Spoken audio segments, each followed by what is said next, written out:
I don't think they mind the idea that he wants to break up a Google or what have you, because that means more access to David Sacks's SaaS startups, right? Yeah. Oh, wow. And so Yeah. it keeps the merry-go-round going around in circles. So you're saying that we are facing an American revolution so David Sachs can sell more SaaS?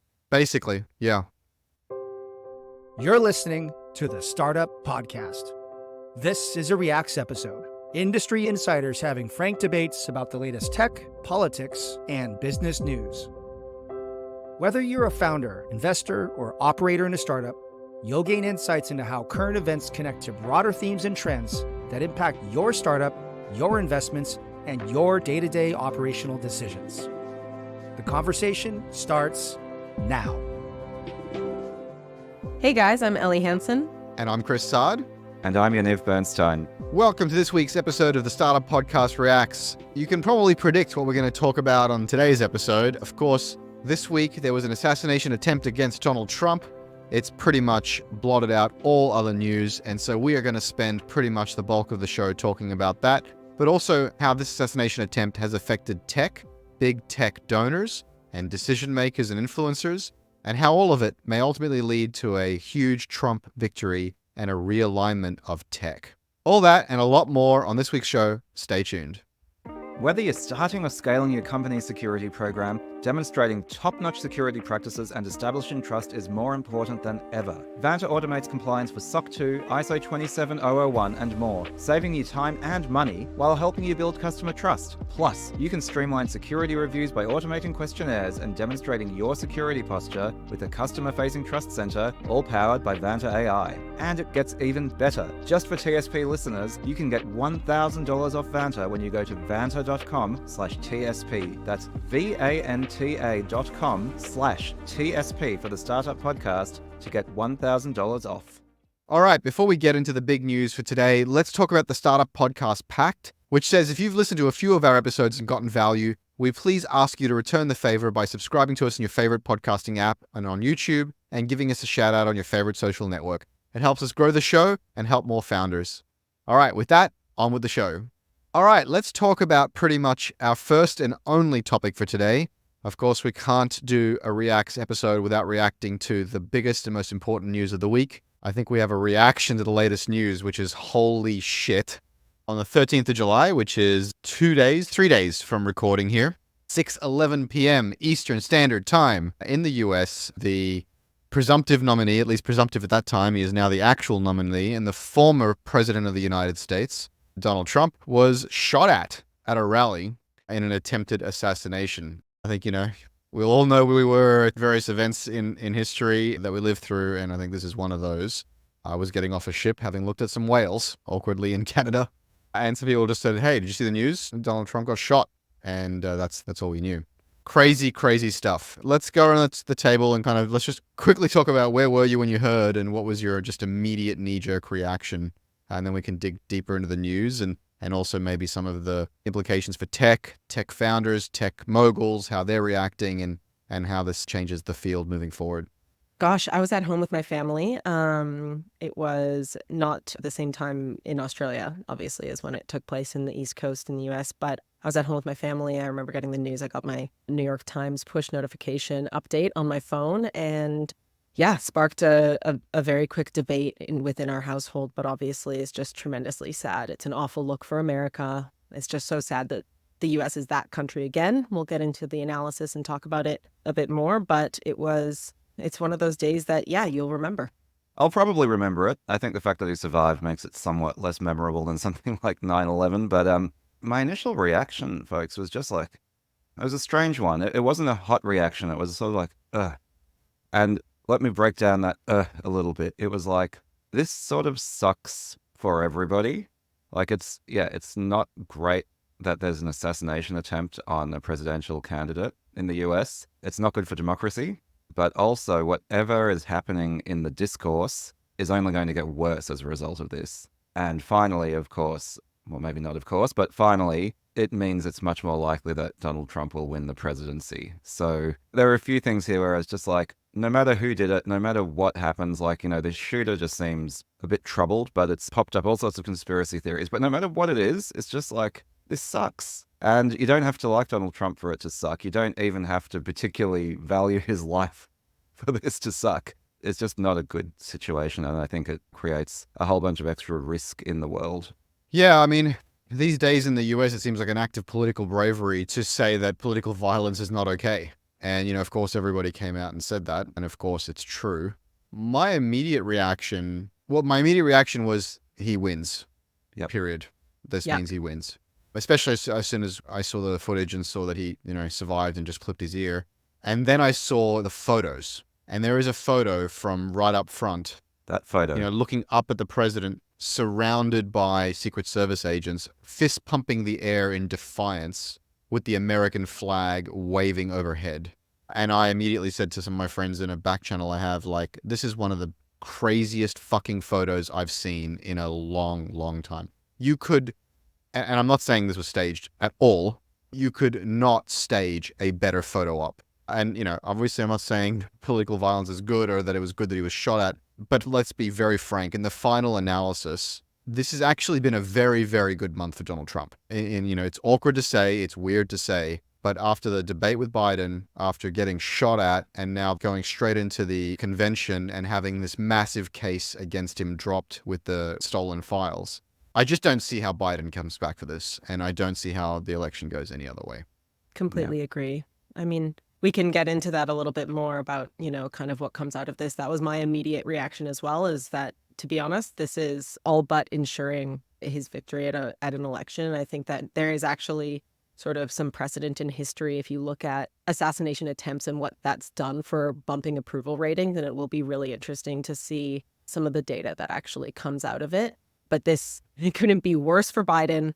And ironically, in a very strange way, very, very, very good month for Trump. I think that photo, seeing, if you've watched the end-to-end video, which I'm sure all of you have, and as I have many times, witnessing Trump react, and then as soon as he had his wits about him, as soon as he knew what was going on, and he took command of that moment and said, wait, and then he had that moment to turn to his supporters, and he gestured like that.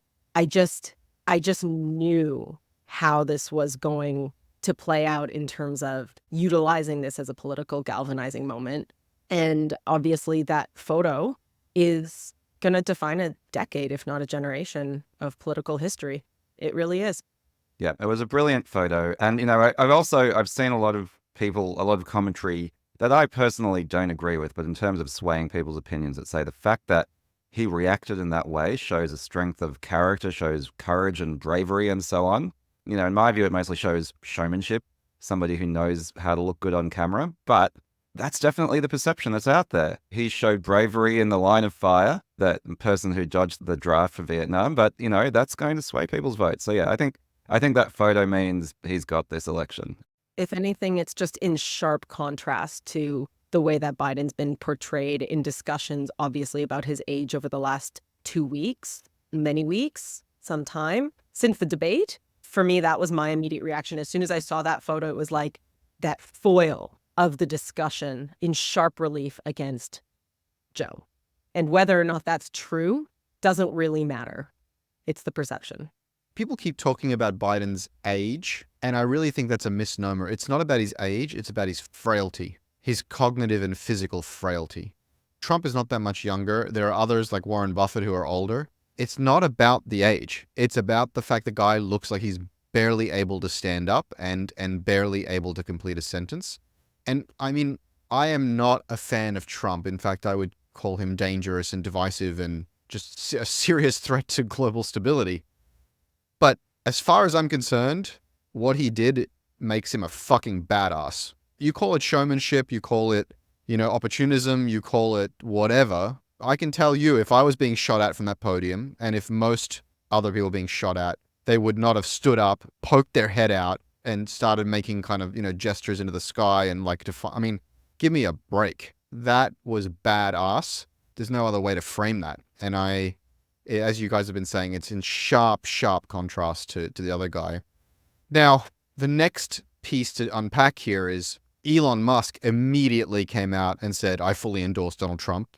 And then a couple of days later, I think committed $45 million a month to his PAC. I believe Mark Andreessen or some other tech heavyweights have come out and said the same, including Jason Calacanis, David Sachs, of course, he's been in the pocket for Trump for ages, Chamath, the all-in MAGA group.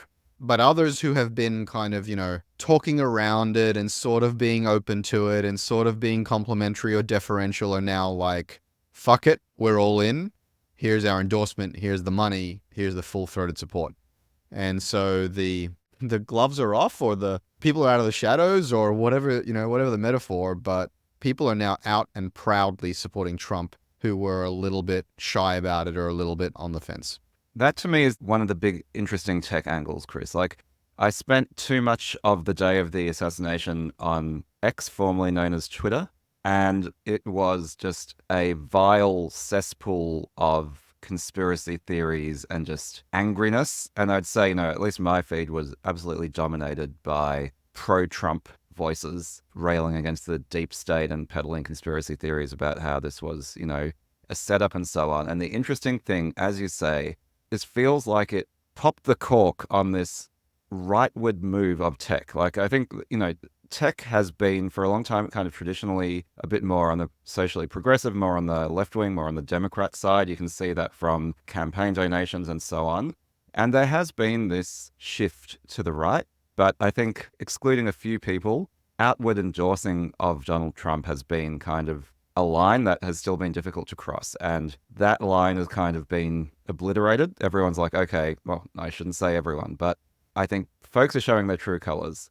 And to me, it's sad because I think Donald Trump and, the Republican Party under Donald Trump are showing extremely low character and not a lot of care for the Commonwealth for governing. But people are willing to put that to one side, whether it's the optics, whether it's just rich people like to vote for the people who provide less regulation and so on. But it's kind of like Silicon Valley is now, I would say, at least the power brokers, the folks with money, is now right-leaning, whereas it used to be quite left-leaning. And it's really interesting to see. And I think between the fact that Donald Trump is likely to be president and also his vice presidential pick, which we'll get to in a moment, I think it's a really interesting moment for tech where, it used to be like the Google guys with Obama and all of that.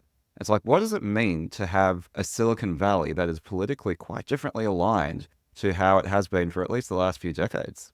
Absolutely. And I think we can get into Trump's pick for his VP, which obviously is very closely tied to both the venture world and tech.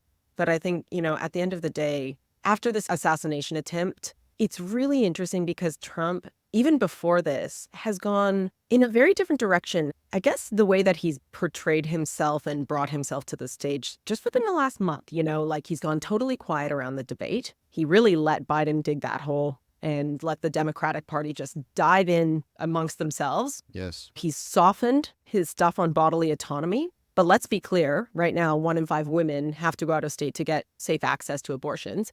He's tried to distance himself from Project 2025, at least from a messaging standpoint, but we all know that many of his picks are going to be obviously in government and implementing that plan if he is to be elected. And of course, I'm sure you guys have looked at the Project 25 stuff, but it's just so extreme that, even Trump is distancing himself from a messaging standpoint. But it's like looking into a handmaiden's tale. It's a looking glass of what some of the most powerful people who will have the greatest audience voice and sway in the White House are thinking. And there's major implications for tech, I think that within Project 25, there are major implications for tech. The plan calls for fewer restrictions on crypto, repealing Biden's executive order on AI, which is actually quite a good one, bolstering commercial space exploration. I wonder who made that call and asked for that to be included. Obviously, it was Mr. Elon Musk called them and asked that was in there for him.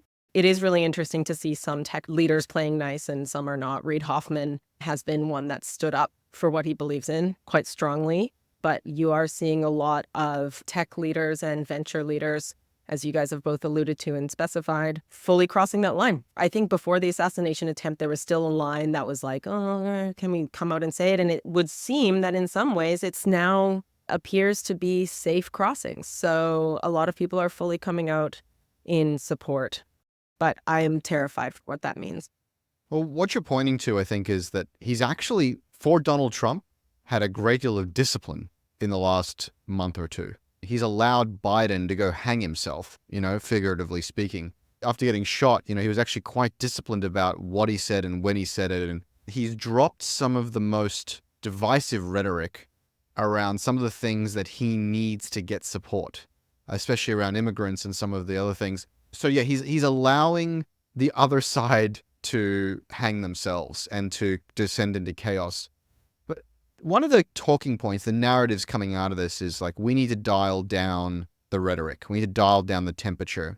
And, if I can just quote some of the crazy stuff that might have led to this kind of violence, there's quotes like, if we don't fight like hell, you're going to lose your country. Well, let's have trial by combat. The only way you're going to get your freedoms back is earned by the price of blood. It's going to be an American revolution, right? This is the kind of rhetoric that's been going on. Oh, wait, no, sorry. That's not the Democratic rhetoric. That's the Republican rhetoric. So, the idea that the Democrats need to dial down the rhetoric is laughable. Yeah. I mean, it's really laughable. And the problem with the political process out here is that at this point, I'm talking today's Republicans, and I'm talking about the leadership, are dangerous, and the leadership of the Democrats are feckless. And they just accept whole cloth the narrative. Oh yeah, we need to all dial down the political rhetoric and we need to all dial it down. It's like, give me a fucking break. They're not the ones talking about an American revolution. All right? They're not talking about fighting with blood. They're not talking about things that drive like a January 6th style insurrection. And yet all the Democrats, from Obama to Biden to others, are going, yeah, we really need to dial down the rhetoric. This guy, turns out, is a Republican, the guy that shot at Trump. I mean, and it's had, Maybe. he's a registered Republican. We still don't even know his motives. And yet people are going, oh, yeah, we both need to dial down the rhetoric. To really put a button on this, the Republicans are denying that Trump's words led to January 6th. But they're already happy to say that Biden and the Democrats are what drove to this attempted assassination. And the Democrats aren't even disputing the narrative. They're not even drawing the link. And it just drives me crazy. It drives me crazy. yeah. The Democratic rhetoric does not lead to violence. It is not violent, inherently violent. It does talk about an existential risk, but that's not rhetoric. That's reality. The guy is actually being corrosive to the fourth estate, the media. He's actually being corrosive to the third estate, the judiciary. He's actually got plans, or his cronies do, to move everything under the executive branch. I mean, it's not rhetoric.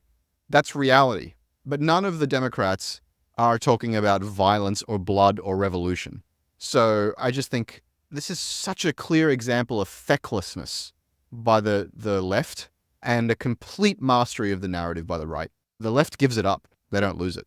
It's illustrated very clearly that the left takes a beat and says, like, okay, we don't want to say the wrong thing. We don't want to report the wrong thing. We want to be really clear on how we report on this.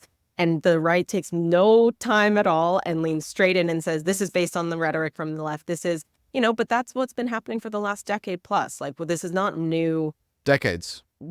Yeah. That is not a new difference in the way that the two parties handle events and what happens. And I think that obviously we can see how that's created different realities, but a lie is a lie, even if everyone believes it. The truth is the truth, even if nobody believes it. And we've seen that come to fruition. Obviously, the way that the two parties are dealing with this and all of the conspiracy theories that have come out of it. But at the end of the day, an assassination attempt threatens democracy, ironically, in the exact same way that Trump does. An autocracy is a small group of people taking power, and assassination attempts are one person trying to change the course of history in a country. And this is the exact same type of rhetoric that, frankly, Trump obviously planted the seeds for this type of rhetoric and violence. And there's a clear line between democracy and fascism. And one of those lines as a society is that we've decided that when people are elected to power, you can't use federal agencies to go after your political enemies. And we know Trump has said very openly and clearly that if and when he's elected, he intends to use his political power to put his enemies behind bars or worse. So, Elli, actually, I want to disagree with you on one point. To many, there isn't a clear line between democracy and fascism, or there isn't a clear winner between those two. So either they can't tell the difference, or they don't seem to mind the difference. But for many, they can't see Trump's rhetoric and plans and actions as corrosive to the fundamental nature of democracy. And it boggles the mind. I mean, one could imagine that you believe wholesale all of Trump's policies, such as they are. But to believe that Trump is the right messenger for those policies, it blows my mind. I don't understand how you could. Not that I disagree with any of the things you were saying before, but you're still looking at it from a partisan lens, as like the Democrats and the Republicans, and it's left versus right. But, here's the thing. There is this energy, this, I guess you could call it a revolutionary energy in the US, where people have lost faith in their government. Now, have they had help losing that faith from dishonest actors? I would say yes. But one has to ask the question, one has to do some reflecting and think, why is it that people have lost faith in their government? Because yes, once you lose faith in your government, that is when you get the undermining of whatever that system is, which is, in the US, it's a democratic republic.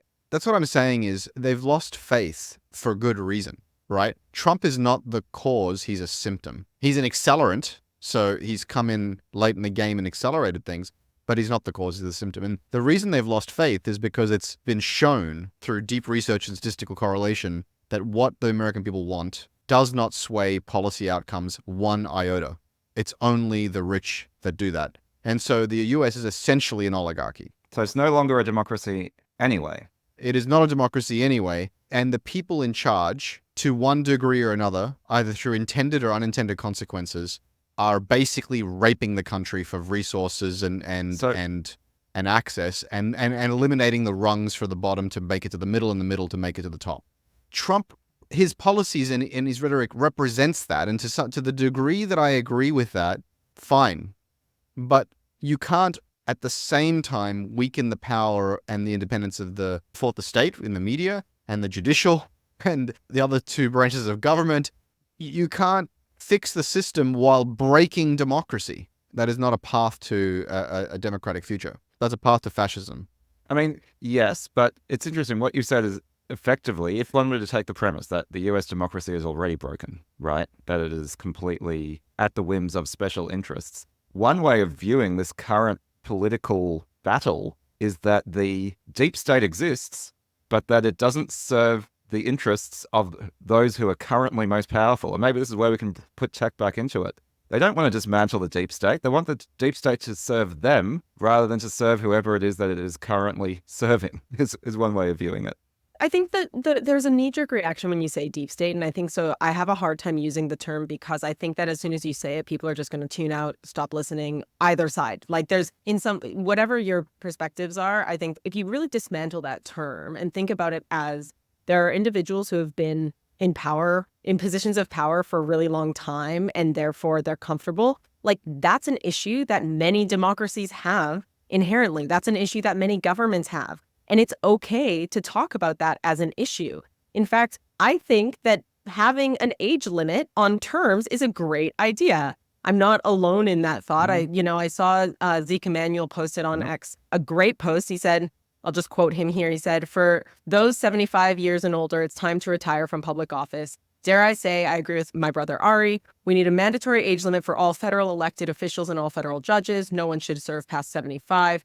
Sure, some people will be capable of serving past 75, but just as FBI agents, pilots, foreign service officers, and board members at some corporations have mandatory retirement ages, so should federal elected officials and judges. In a country of 330 million, there's certainly plenty of competent people for these jobs. And practically speaking, a mandatory retirement age is administratively easy and fair. With an age minimum in the Constitution, the framers should have added an age maximum as well. Let's fix this deficiency. And so if we actually dismantle this idea of like a deep state and kind of all of the political rhetoric that comes with that, this idea of just individuals being in positions of power for too long and being comfortable there, whether it's from age or from just length of time, I think that's something that can be discussed from both sides. How it's being used and implemented is an issue. That's the issue. But this is not what they mean by the deep state. They're not talking about elected officials in the public eye. They're talking about bureaucrats and administrators who live inside these bureaucracies, who have no minimum age limit or no maximum age limit. They're not elected by anybody. And they're just in there dragging their feet or slow walking things or... I understand, of course. Running their own agenda, right?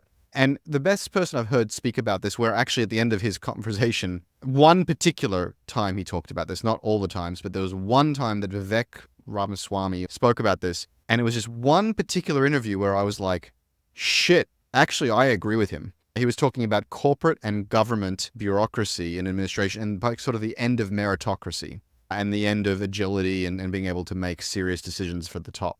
And I was like, oh, actually, there is parts of that I believe in. That's actually real. Yeah. But again, I might agree with some of the substance well articulated, but there's a difference between that and saying the media is the enemy of the people. Immigrants are poisoning the blood of our country. That is Nazi shit. Yes, that's my point. My point is that there can be very legitimate reasons. And I completely understand that when people talk about the deep state, that's obviously they're talking about more than just elected officials being in power for too long. But obviously, with respect to Biden and the conversation about whether or not he should still be the nominee, that post is obviously about elected officials. At the end of the day, you can agree with the premise of wanting to have new blood, fresh perspectives within government, within bureaucracies, within the private sector, and it doesn't have to lead to those types of ideologies. You know, if we go back to some of the conspiracy theories that have come out of the shooting and the assassination attempt, at the end of the day, the reason conspiracy theories are so viral and so scary is because they usually start from a kernel of truth. What makes them so difficult to dismantle is that this cracks the window of plausibility in people's brains. And then from there, they tend to cherry pick information that's aligned with their beliefs, and it ends up coming to a completely unfounded conclusion and very often getting more and more intense, obviously, and more to the right or to the left, and depending on what you're talking about. Over 7,000 global companies like Atlassian, Dovetail, Flow Health, and Quora all use Vanta to manage risk and prove security in real time.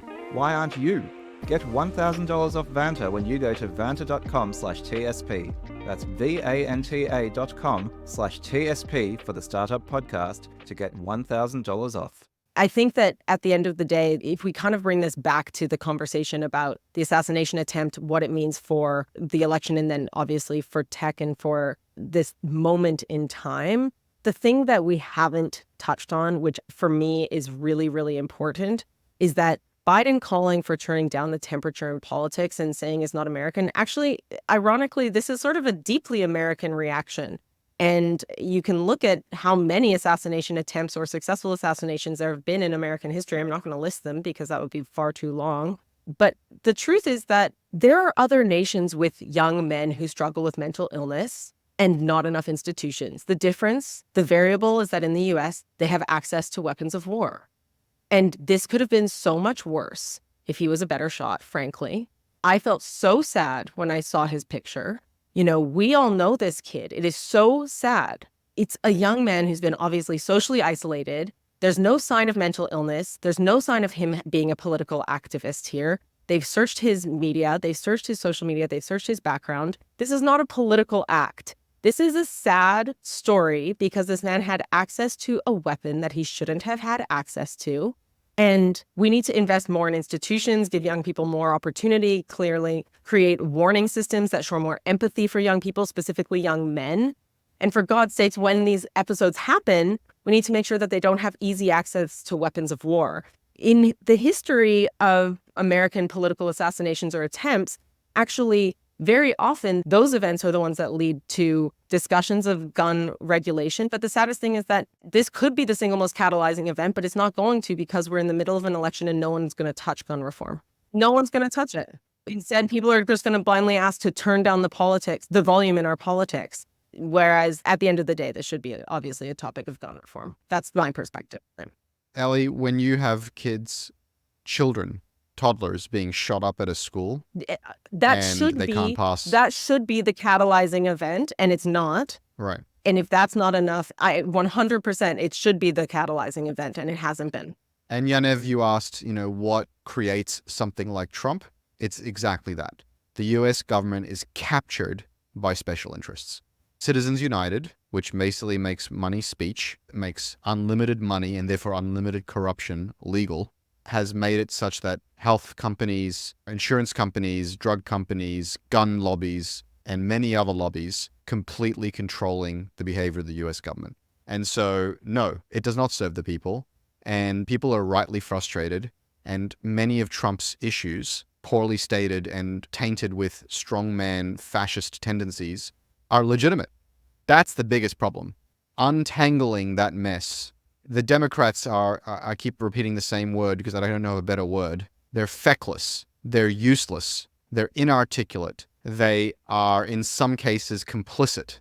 And I just don't know how we get out of this negative spiral. It's really quite damning and dangerous. Now, let's move on a little bit.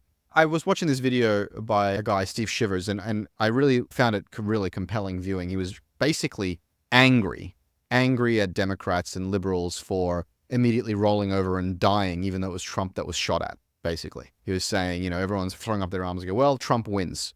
And he's like, hey, stop acting dead. Trump's the one that got shot at. And he just gets really, really angry.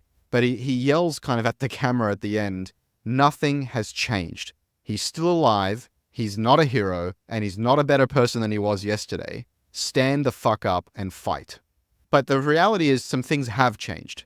The things that changed are that we now have a massive distraction from the essential political issues and from Trump's strongman, fascist tendencies. And we've generated massive sympathy for him and a kind of defeatism from the left. And I do think it will actually cement his victory, whether we like it or not. That's what's changed. Yeah, I don't think it's defeatism. I don't think accepting reality is defeatism. It's recognizing reality.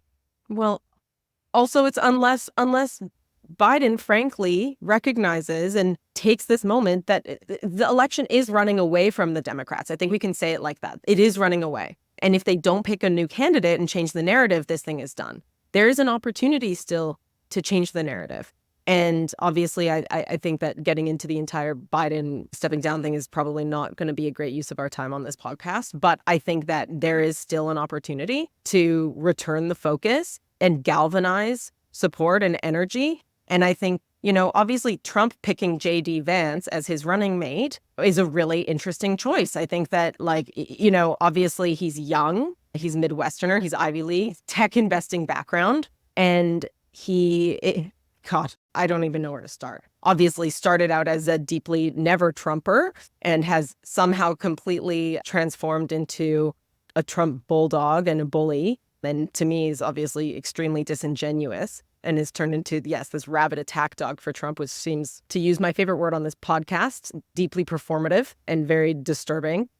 Obviously I think that it's, at the end of the day, it's for Trump, it's a pick for someone that he thinks is going to win. He would have picked Marco Rubio if he was interested in governance. He would have picked Doug Burgum if he was interested in the calm business community choice. But this seems like a legacy choice, and it's frankly the smart choice for Trump from an age of the ticket standpoint. I saw this great quote that he needed Pence to bring in the conservative traditional Republicans the first time around, and that's what that was about. And this time around, the leash is off, and he don't need no conservative traditional side of the Republican Party anymore. He's already, co-opted and corrupted it. And now he's got a pure Trump creation, a MAGA loyalist. And that just shows his complete takeover of the party and his legacy building. Yeah, he's a scary good choice for Trump. This is something that Democrats do not understand. If Biden had an inkling of strategy beyond his own ego and his own, myopic worldview, he should have been grooming Kamala from day one and had a strategy to hand the reins to her at the beginning of the next election cycle and backed her 100%. That's how you win an election, how you build legacy, how you transfer power to the same party, not frickin' Pelosi and Biden hoarding power and aging out in front of everyone and barely able to speak past their dentures. It's laughably stupid. And it's infuriating. It's sad. It's absolutely infuriating. It's sad. This is the only thing I'm going to say is that it's sad for Biden's legacy. Everyone who has worked with him over the last many decades has said that he's put policy and the country and the state ahead of his own interests time and time again. And it is just so sad to see him transform into this combative, defensive position, which is just so off-brand for him. And whether it would have been Kamala, frankly, I think the only person Trump would have been scared of is Newsom because he is so obsessed with looks. And I think the sad truth is that everyone in the political party still understands and knows that America is a deeply racist and sexist place. and that the Democratic Party was terrified of the division of the 2016 story of Hillary and Bernie that divided the party and then didn't come together to back the end candidate. Yeah, but the Democrat Party did that to themselves. That's what I'm saying. The Democratic Party was terrified based on what happened in 2016 that divided the party and did that to themselves. Yeah. This year, in this election, the Democratic Party was terrified of that happening again and said, everyone get in line and back Biden. They've learned the wrong lesson. It was the wrong lesson. It was the wrong approach. Biden had a chance right after the debate. He had a chance to say, you know what, I promised I wouldn't run again. This is not the right move. Even though 6 months ago I felt fine and I still feel fine, I'm doing this for what the party needs. And, That's right. Kamala is my pick and here she is. And he had that opportunity. But now that he's stuck his heels in, he can't go on his own terms and therefore he never will. And it's up to the Democratic Party to come together and actually stand up, and individuals need to say it. You know what? In terms of JD Vance, he's a scary good Trump choice. He's a Marine. He's a champion for middle America. In Trump's eyes, he's good looking. He brings the average age of the ticket down. He's a good speaker. He's good on camera. And he's an attack dog for Trump. And it's terrifying. And there is a chance still that the Democrats, pull a finger out and figure it out and come together and say, we need to have a different candidate on the ticket, or they don't. So, folks, in the few minutes we have left, I would like to bring it back to tech. And you mentioned JD Vance. I'm glad you brought him into it, Elli. So just again, to recap, JD Vance, he was a venture capitalist at one point. He is partnered with Peter Thiel on that. He has been a venture investor. So he's in the tech world. He's got his tentacles into that, or tech has got their tentacles into him. So if we go back to this idea that, we've got guys like Peter Thiel and now Elon Musk and the all-in guys all endorsing Donald Trump and cozying up to him, and now they've got kind of their guy in the vice presidential seat potentially. What do these tech guys, and they are all guys, let's face it, want and hope from this type of Trump presidency? Like, what do they see it doing for tech or for themselves that they see as a positive? What does the world look like after that? Power. I mean, they don't need more money. Boring. It seems to me that all they want now is power. They have all the money and they have some influence, and now they want the political power. The US and Silicon Valley has been very, very good to them. They've been able to make billions and billions of dollars. There's nothing wrong with the US structurally for them. And so to pretend the system is broken for them, there needs to be some American revolution, however bloodless it might be, is laughably disingenuous. They're riding power. And, Elon, I think part of it also is ego. Biden, because again, he's a feckless idiot, ignored Elon for his big EV day or whatever, and didn't show him the love that he deserved. Frankly, that Elon did deserve, because he kickstarted the EV revolution. And, and he does a few things that Elon doesn't like. And he's like, fuck you then. And so I don't know that there's anything more to it than that, Yaniv. These guys are, and again, they're all guys at the top of the field, at the top of the financial food chain. What's left for them than to play politics? I don't know what else it is that they want. I mean, I think from a purely tech perspective, so obviously, to be clear, he only spent 6 years in venture capital. He barely spent enough time as a VC to make any real investments. He's out on one board of App Harvest, which was an indoor farming startup from Kentucky that went public and then later filed bankruptcy after he left. But he didn't exactly have a long and storied career in venture capital. He was a lawyer that joined Mithril Capital with Peter Thiel and then later started his own. I think in terms of tech and in terms of politics, obviously he's got plenty of billionaire benefactors around him and within his circle. And so I think it's interesting because he's come out as sympathetic to FTC chair Lena Khan and is into dismantling what he's referred to as big tech oligarchy. So I think that's kind of interesting because that's kind of actually against some of those obviously tech leaders. He supported breaking up Google and opposed the TikTok ban and came out against AI regulation that he believes could help incumbents. So I think there's some interesting divergence there in terms of tech thinking that they've got someone in the pocket. And then having said that, he's also shown to completely be okay with coming out for one thing and then changing his mind 2 years later. So I think it's pretty interesting to see how that's going to play out. Yeah, but if you watch the all-in guys, they're not a fan of the big tech companies. And I think part of the reason is because the big tech companies represent a kind of threat or ceiling to their venture to investments. bets. Yeah, absolutely. To their investments, right?